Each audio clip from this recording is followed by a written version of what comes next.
Now to Nigeria, where a sexual harassment claim in the country's Senate has sparked a debate over sexism in the conservative country.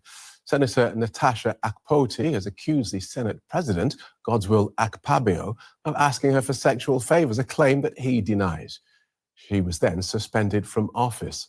Scuffles broke out at a demonstration in the capital, Abuja, in support of Senator Akpoti. Demonstrators and rights groups are calling for a transparent investigation and for gender equality. Only 4 of the Senate's 109 members are women. The senator who made that complaint joins us now live from Abuja. Natasha Akpoti, welcome to DW. What do you say happened between you and the Senate President to prompt your complaint? Thanks so much for having me on your show. And it all started about a year ago, where the Senate President made sexual advances at me. He also has publicly made sexual remarks, whereby last year on the floor of the Senate, he shut me down during a debate saying that I am not in a nightclub. And then because I refused to yield into his demands, malice developed. And from that malice, he denied me several rights. I was denied speaking on the floor. I could not raise my motions. I couldn't participate in debates. And I was removed for a number of international activities. So all of that went on, and I was so silent, thinking that in the process of holding everything up, he would discover his wrong, recognize me as his colleague, and let me work. But no, it got worse. On the 4th of February this year, he removed me as chairperson of the Committee on Local Content. And 2 weeks after, he, in a bid to take away my visual presence in the Senate, he moved my seat to a far corner. And that was where all broke loose. I lost it. I couldn't take any more of his attacks on me. And I spoke out on the floor. I refused to take to the seat that he had moved me to. And from then I opened up to my husband, which was very difficult to do because the Senate President was good friends with my husband at that time. But I had to manage a whole lot of this for 1 whole year. So I opened up to my husband and said, listen, this is what I have been going through. I have been going through sexual harassment, and it has impacted negatively on my ability to work as a duly elected senator.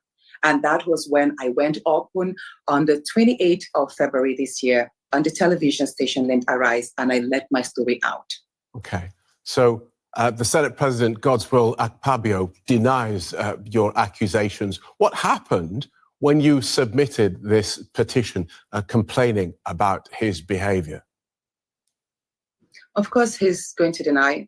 Most wrongdoers would deny, because it's a taboo for Nigerian women to speak about being sexually harassed. I mean, we have a culture that shames women about our bodies, and speaking about sexual harassment, even though it's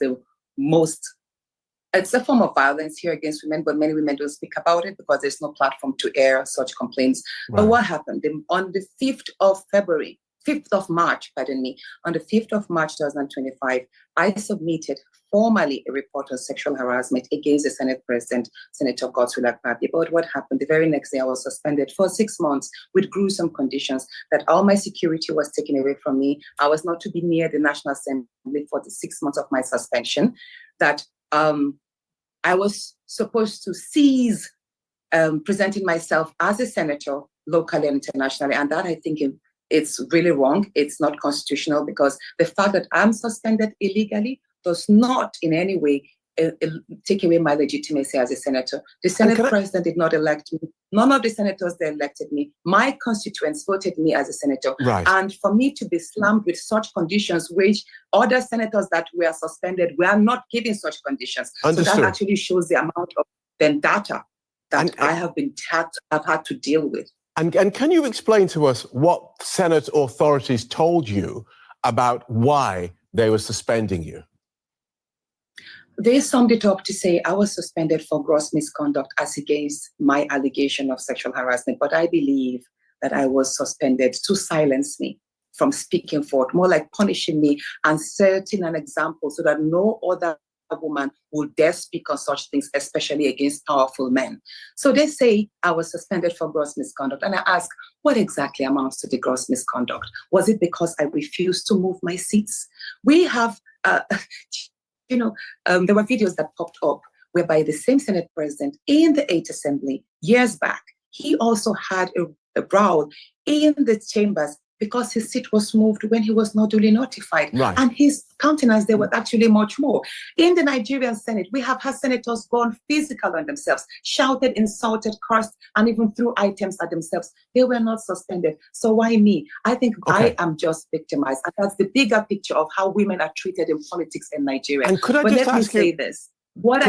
Let me say this, very important. Okay. I am not the first woman to have accused the same man, Senator Akpabio, of sexual harassment. There is a lady in the corporate arena about 3 years ago. Her name is Joy Nonie. She was the MD of NDDC. She actually spoke that she had to slap him when he tried grabbing her in a hotel. So this is not an isolated case. But again, I'm saying this. I would want the courage that I have gotten to speak about this ill, this societal vice. I want it to be taken serious because there are a lot of women who are suffering, not just in politics, not just in the corporate arena, but in universities and many places. Women are sexually harassed, and there is no safe spaces for us to vent and seek justice. Okay, thank you for that. And of course, Godswill Akpabio is not here to defend himself against that accusation you made there. But we thank you for joining us and outlining the case that you made. Nigerian Senator Natasha Akpoti, thank you so much. Thank you.